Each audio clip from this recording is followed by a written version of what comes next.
Les vins clairs sont des vins tranquilles, qui sont à l'aboutissement de leur première phase de vinification. Ils sont enfin prêts à être dégustés, livrer leur propre typicité. Ils sont prêts pour l'assemblage.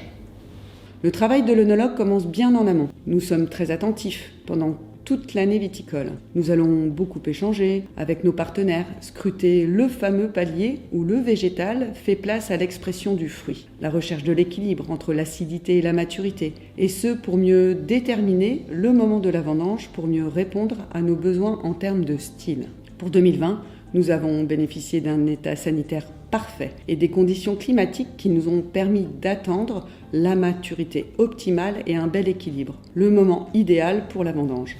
Lors de l'arrivée des mous, chaque jus va être testé individuellement afin d'avoir une première lecture du profil organoleptique et physico-chimique de celui-ci.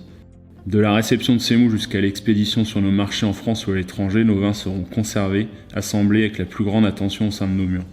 Les mous vont être vinifiés séparément dans nos cuves inox, isolés par cépage, crus, parfois même par parcelle.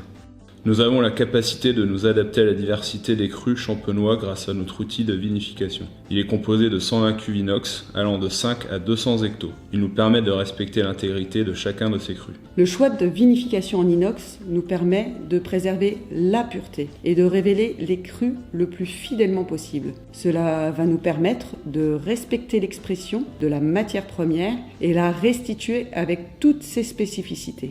Nous avons pris le parti de réaliser systématiquement la fermentation malolactique pour tous nos vins. C'est avant tout dans un souci de stabilité qui va nous permettre ensuite de diminuer les intrants lors des prochaines étapes, et c'est aussi dans le but de répondre à une exigence de style.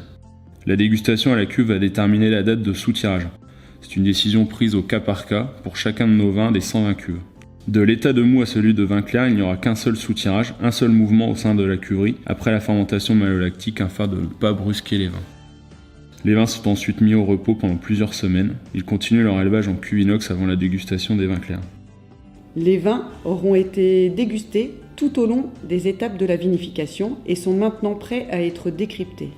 Les sessions sont organisées par cépage, secteur et année. Nous allons déguster les vins clairs issus de la vendange, mais aussi tous les vins de réserve pour suivre leur évolution dans le temps.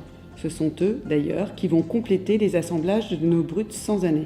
Lors de ces dégustations, nous allons chercher à identifier le profil aromatique de chacun des vins et élaborer une cartographie. Nous allons rechercher sa longueur, sa structure, sa minéralité, s'il est plutôt fruité ou bien floral. Nous allons définir sa personnalité. J'ai ensuite une visibilité complète sur la palette d'arômes que j'ai à disposition pour composer mes assemblages.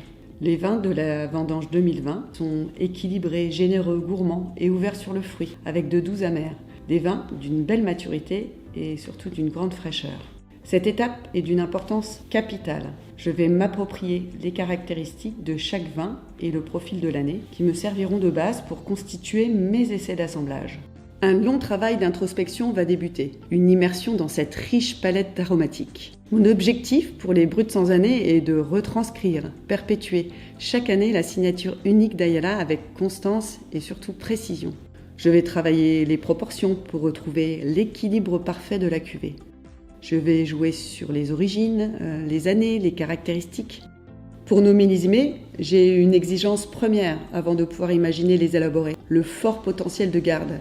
Ils resteront dans nos caves, suivis de très près pendant plus de 6 ans. La magie de notre métier, c'est aussi de s'octroyer un petit peu de liberté. On se prend au jeu de la création et de la surprise. Quand j'ai des coups de cœur, je me laisse la liberté de créer des assemblages uniques. Des millésimés à grand potentiel de garde que je vais laisser reposer en cave le temps qu'il faudra, avant de les révéler lorsqu'ils auront atteint leur apogée. C'est la collection Ayala. À l'issue de ce travail d'orfèvre, je suis en mesure de proposer 3 essais d'assemblage pour chaque cuvée et qui vont être dégustés plusieurs fois à l'aveugle pour confirmer notre choix.